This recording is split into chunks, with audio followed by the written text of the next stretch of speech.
So if somebody is moving into a more formal DevSecOps uh, implementation, do you think that's easier if they're doing it into an existing product, or do you think it's easier if they're starting with a new one? In general, I find it is easier when you can start on a blank sheet of paper, because it's a blank sheet of paper, and if you're savvy enough and you've got the drive and the budget, you can build in good security from the word go.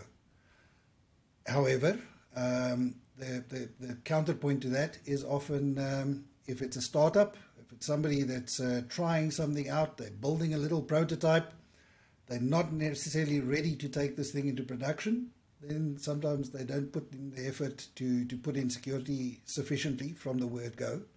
And the classic scenario, that little prototype ends up becoming the core production system that is still going to be running 20 years from now.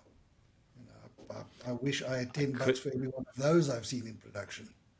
Could not agree with you more. I always say that's the biggest danger. Proof of concepts are the absolute biggest danger an organization can have, because you're exactly right. If the proof of concept works, that's what gets pushed forward, and you have this proof of concept that was built to be sort of MVP with no security in it, and suddenly it's now a production application. So I could not agree with you more.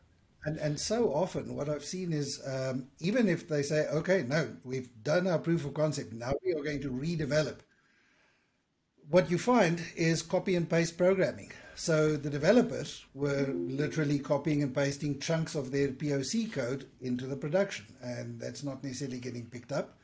And the little shortcuts that they took are still there a decade later.